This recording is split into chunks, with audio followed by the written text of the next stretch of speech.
Something shifted at the Canadian Grand Prix, and it wasn't just the weather or the evolving track conditions, it was the internal balance of power at Ferrari. What unfolded over the course of the weekend wasn't marked by dramatic crashes or chaotic pit stops. Instead, it was the quiet, methodical unravelling of expectations buried inside the telemetry sheets and lap data. Lewis Hamilton, the 7-time world champion driving the same SF25 as Charles Leclerc, began carving out a subtle but undeniable gap. And while the stopwatch offered clues, the real story was being told through the data: breakpoints, steering inputs, throttle traces, energy recovery system deployment. It painted one conclusion. Hamilton wasn't just integrating into Ferrari, he was redefining its hierarchy. Sector by sector, the telemetry revealed a veteran driver imposing control in ways the raw lap times couldn't fully capture. And for Leclerc, the warning lights weren't just on, they were flashing red. This wasn't about settling in, it was about staking a claim. It was about legacy, about leadership, and about rewriting the rules of engagement inside one of the most iconic teams in motorsport history. What made this shift so significant wasn't the raw performance gap, but the way it manifested. In free practice 1, both drivers rolled out with nearly identical setups. Yet within 10 laps, patterns began to emerge. Leclerc's SF25 twitched through the rear on corner entry, particularly in turns 3 and 6, requiring early lifts and aggressive corrections. Hamilton, still acclimating to a new chassis and setup philosophy, looked unshaken. His data showed measured brake applications, smoother turn-in phases, and stable exits. Engineers noticed Hamilton's confidence in trail braking, a technique that requires absolute trust in rear stability, coming through much earlier in the weekend.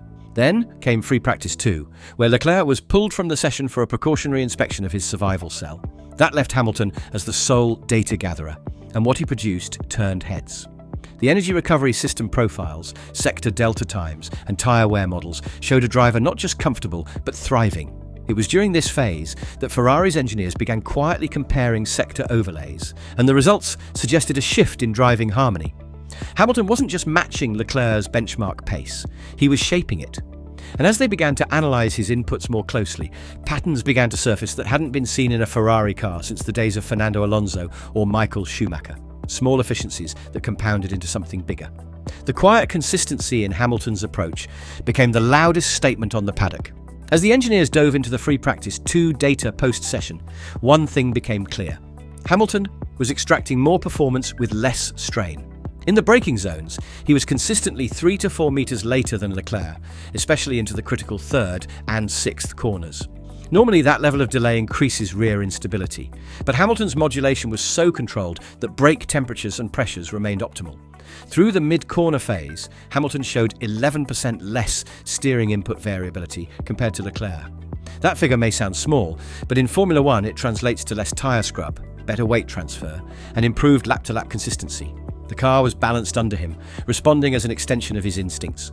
Leclerc, by contrast, looked like he was driving around the car rather than with it. His steering traces were jagged, his throttle application uneven, short stabs rather than smooth transitions. It wasn't that he lacked pace, it was that he was working harder to find it. And that difference in effort level was beginning to show up in more than just the telemetry. It was leaking into tyre wear, battery depletion rates, even driver feedback loops. Areas that told a fuller story of who was truly in sync with the machinery beneath them. Hamilton's composure was becoming a performance advantage in its own right. The human side of the garage began feeling it too. Body language shifted. While Hamilton calmly debriefed with a sharp confidence reminiscent of his dominant Mercedes years, Leclerc's discussions became longer, more animated, more reactive.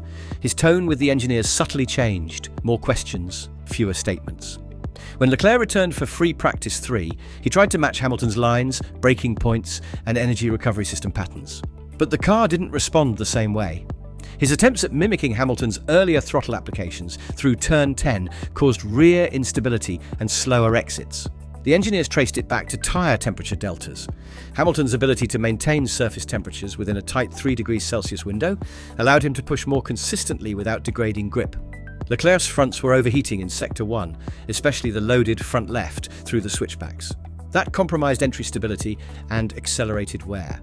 It wasn't a question of effort, it was a mismatch in car harmony.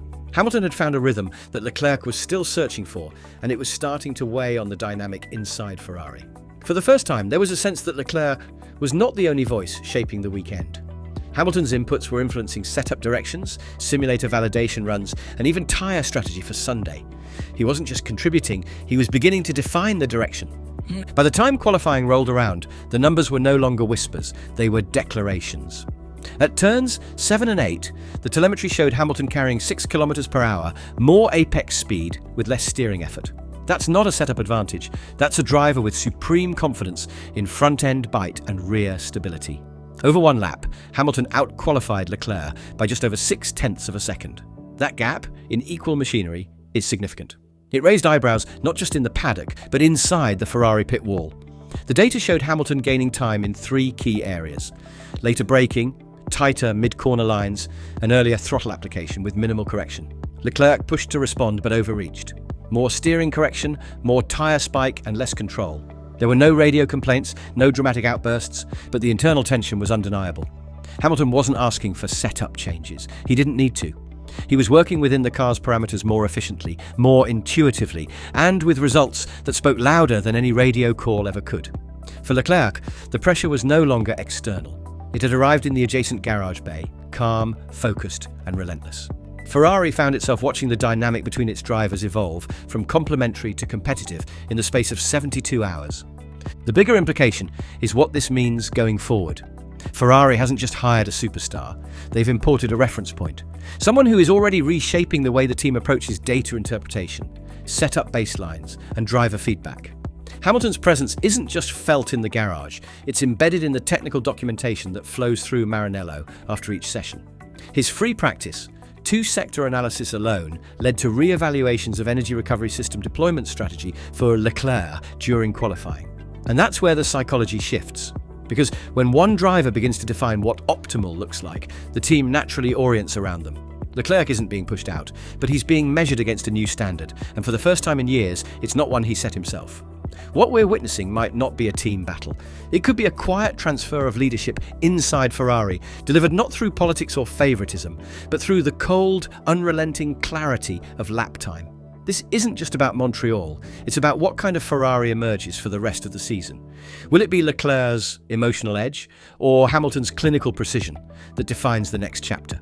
As race strategies evolve and technical upgrades unfold, the foundational chemistry between the drivers may become Ferrari's most pivotal variable.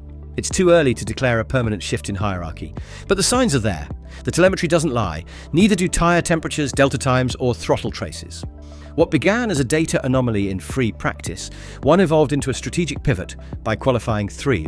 Hamilton isn't just fitting into the red overalls, he's filling them with authority.